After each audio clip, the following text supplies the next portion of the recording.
एक ही हादसा और उसको लेकर दुनिया के दो बिल्कुल अलग अलग चेहरे।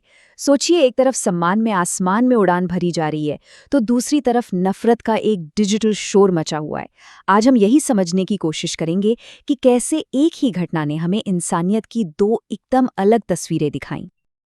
ये सिर्फ एक सवाल नहीं है, ये एक तरह से एक आईना है जो दिखाता है कि मुश्किल वक्त में हम सब एक साथ कैसे पेश आते हैं। तो चलिए आज इस आईने में जरा झांक कर देखते हैं। माहौल था दुबई एयर शो का। आसमान दुनिया के सबसे बेहतरीन लड़ाकू विमानों की गरज से गूंज रहा था। हर तरफ एक जश्न का माहौल था। लेकिन इसी के बीच अचानक एक खामोशी छा जाती है जब भारत का एक तेजस फाइटर जेट क्रैश हो जाता है। देखिए, जब भी कोई हादसा होता है तो वो सिर्फ एक खबर या आंकड़ा नहीं होता, उसके पीछे एक इंसान की कहानी होती है। और इस हादसे में वो कहानी थी विंग कमांडर निमिष सक्सेना की।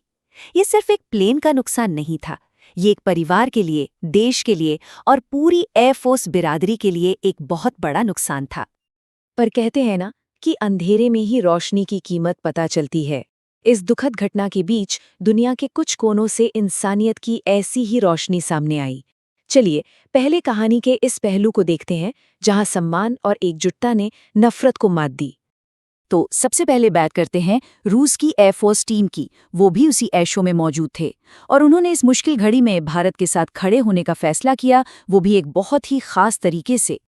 उन्होंने जो किया उसे कहते हैं मिसिंग मैन मनूवर। ये एयरफोर्स की दुनिया में सबसे इमोशनल ट्रिब्यूट्स में से एक माना जाता है। इसमें होता यह है कि कई विमान एक साथ एक फॉर्मेशन में उड़ते हैं और फिर अचानक एक विमान उस फॉर्मेशन को तोड़कर सीधा ऊपर आसमान की तरफ चला जाता है। ये इस बात का प्रतीक है कि उनका एक साथी अब उनके साथ नहीं रहा और वो अपनी आखिरी यात्रा पर निकल गया है। और ये सिर्फ एक हवाई करतब नहीं था। रूसी टीम ने सोशल मीडिया पर एक बहुत ही भावुक मैसेज भी लिखा। उनके शब्दों से साफ पता चलता है कि ये दुनिया भर के पायलट्स के बीच की जो एक अनकही भाईचारे की भावना होती है, ये उसका प्रतीक था। और फिर थी अमेरिकन टीम। अब उनका तरीका बिल्कुल अलग था। उन्होंने कोई उड़ान नहीं भरी, कोई करतब नहीं दिखाया। उनका सम्मान उनकी खामोशी में था। उन्होंने ये फैसला किया कि अपने एक साथी पायलट के सम्मान में the show must not go on. Show में मौजूद एक अमेरिकी पायलट की ये पोस्ट उनकी पूरी भावना को कुछ ही शब्दों में बयां कर देती है। ये हमें याद दिलाता है कि कभी-कभी सबसे बड़े नियम और परंपराओं से भी ऊपर इंसानियत होती है। ये काफी गहरी बात है ना? लेकिन जैसा कि मैंने कहा, हर कहानी के दो पहलू होते हैं। जहां एक तरफ सम्मान और एकजुटता के ये फूल खिल रहे थे, वहीं दूसरी तरफ एक बहुत ही अलग और तकलीफदेह माहौल भी बन रहा था। चलिए अब कहानी के उस हिस्से की तरफ बढ़ते हैं। अब सोर्स मटेरियल के मुताबिक ऑनलाइन दुनिया में मंजर बिल्कुल उल्टा था। सोर्स का कहना है कि कुछ पाकिस्तानी पत्रकारों और सोशल मीडिया यूजर्स की तरफ से बेहद असंवेदनशील और तकलीफदेह कमेंट्स किए जा रहे थे। किसी भी मानवीय त्रासदी पर ऐसी प्रतिक्रिया वाकई हैरान करने वाली है। तो देखिए फर्क कितना साफ है। एक तरफ रूस और अमेरिका के दिल को छू लेने वाले जेस्चर और दूसरी तरफ सोर्स मटेरियल के अनुसार ऑनलाइन फैली नफरत और एक बड़े पैमाने पर चलाया जा रहा डिसइंफॉर्मेशन कैंपेन। और सोर्स कहता है कि ये सिर्फ कुछ लोगों की नफरती टिप्पणियां नहीं थीं। नहीं, ये एक बहुत बड़े और सोचे समझे इन्फॉर्मेशन वॉर यानी सूचना युद्ध का हिस्सा था।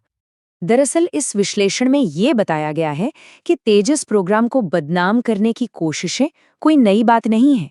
ये काफी समय से चल रही हैं। और ये जो दुखद हादसा हुआ, वो इन लोगों के लिए तेजस की इमेज को और खराब करने का बस एक और मौका बन गया।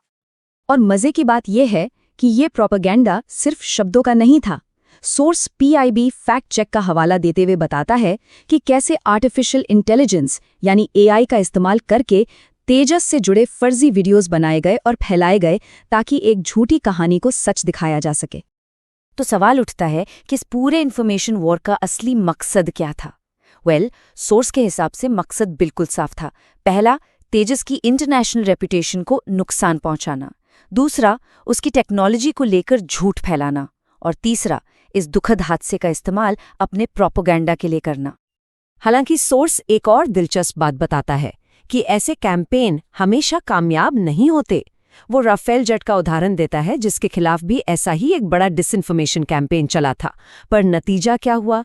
राफेल के ऑर्डर्स दुनिया भर में घटने की बजाय और भी ज्यादा बढ़ गए। और ये जो डिसइंफॉर्मेशन की बात है, ये हमें आज के दौर के सबसे ताकतवर और शायद सबसे खतरनाक हथियार की तरफ ले जाती है, जिसका नाम है आर्टिफिशियल इंटेलिजेंस।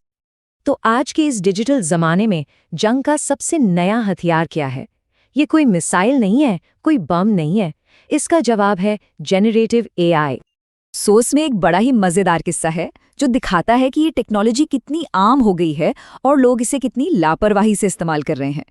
पाकिस्तान के एक जाने माने अखबार डॉन ने कथित तौर पर एक आर्टिकल छापा, लेकिन शायद वो आर्टिकल के अंत में एआई का लिखा हुआ साइन ऑफ हटाना ही भूल है।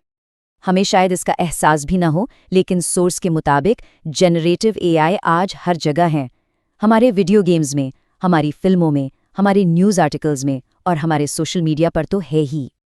तो कुल मिलाकर बात ये है कि एआई एक दोधारी तलवार की तरह है।